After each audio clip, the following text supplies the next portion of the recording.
Hello and welcome back to the Greek Pyramid. If you didn't watch the video the other day, or if you did, this is the second video of an idea of the 12 videos of Christmas. So let's kind of see what's behind door number 2, I suppose, see what is in store. So we're going to be taking a look at some pieces of interesting Percy Jackson unofficial merch. These could be thought of as potential Christmas gift ideas if you want. First up, I think we have the two coolest things in this video. A Percy Jackson Monopoly board.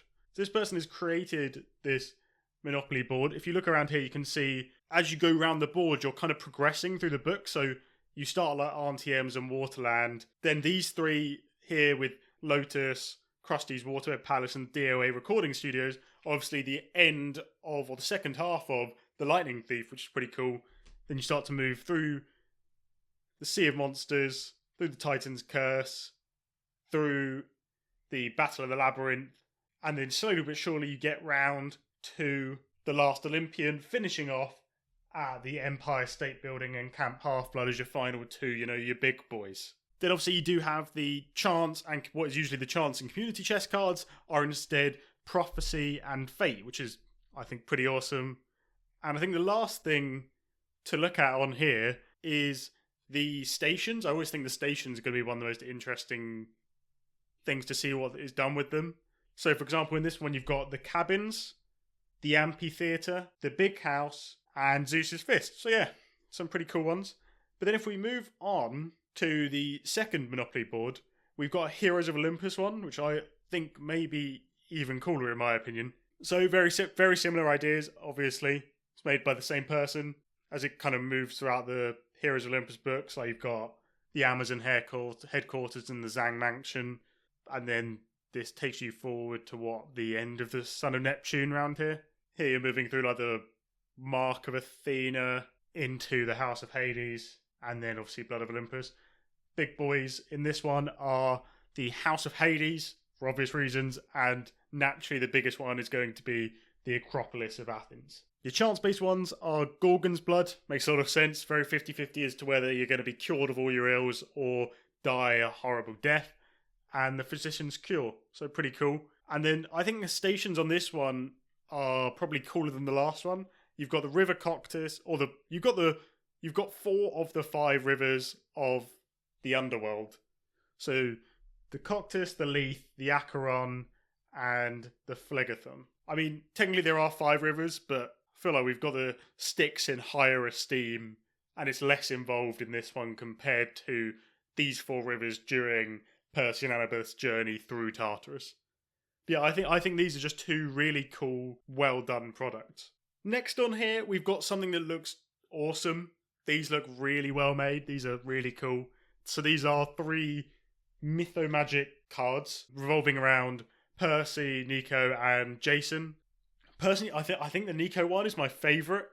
I just really like the look of that card. I mean, they've even got little, what would you say, descriptions or state of plays if you were to play with them in the game. So Jason, quite obviously, knocked out for 2 turns. If hit by projectiles, moves first if Argo 2 is drawn. Very cool. Percy, immunity for 5 turns if the card Nico is in deck. Eliminated if backstabbed. I don't really know the entire rules of Mythomagic. I didn't know there was a whole you can backstab one another. I thought it would be 1 person versus 1 person. And then Nico has defense increases 50 points per card if Children of Zeus or Poseidon are also in the deck. Yeah, honestly, I just really like the design of these. These are really, really cool.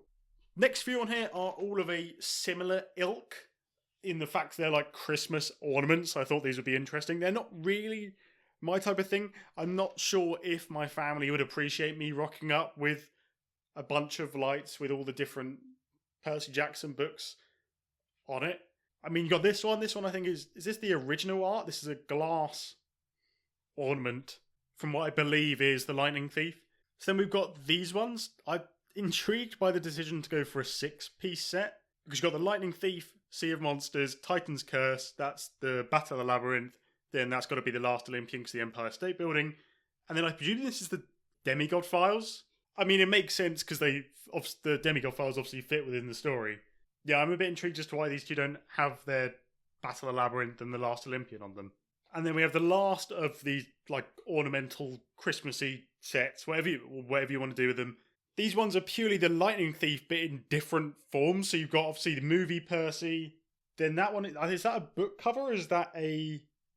I do remember that image, but I can't remember where from. That's the original art.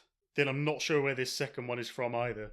But yeah, if you wanted to decorate your Christmas tree or your room in Christmassy Percy Jackson decorations, you know, that's where to go, apparently.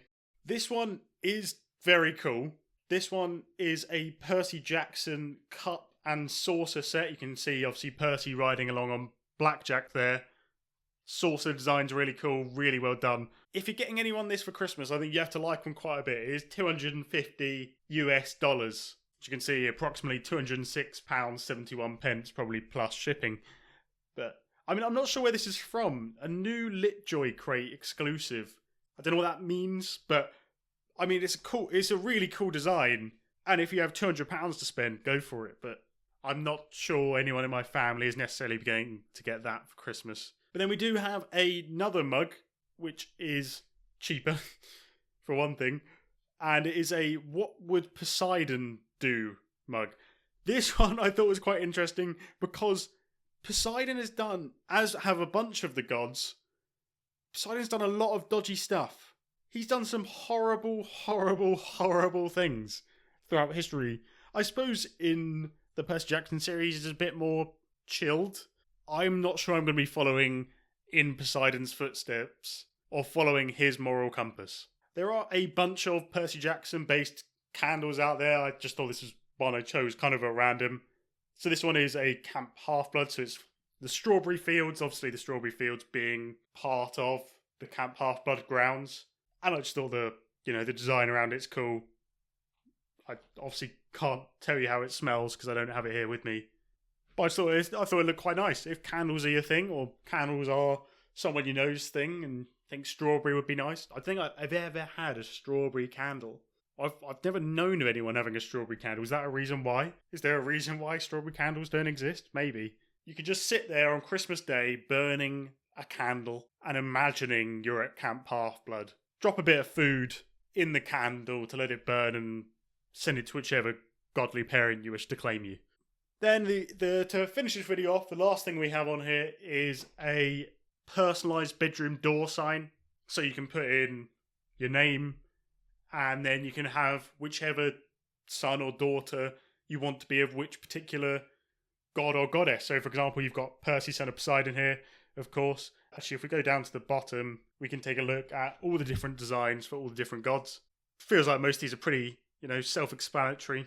All the Hermes ones look... I think Hermes logo just looks cool in general. I've never seen that logo used for Nemesis. I didn't realise that was like a logo for Nemesis. I guess it kind of makes sense. Actually, that is cool because they have they have quite a few minor gods on there. Minor gods and goddesses on there as well. Don't have to consider yourself one of the major Olympians. I mean, for one, I would be interested to know, does anyone consider themselves to be a child of Tyche? To think you have incredibly good luck? That'd be one of the best parents to have, in theory. One of the best godly parents, anyway. If your life isn't going well, you just know your luck's going to turn at some point. You're going to get some nice good luck at somewhere along the way. Anyway, thank you for watching this video. If you enjoyed it, please like and subscribe. I believe there was a blog post a little while ago from Rick, which did say at some point they were going to release some official merch. But if you feel like any of this is of interest to you in the meantime, then, take a look. All the links down below. And I'll see you in a couple of days for another video. Goodbye.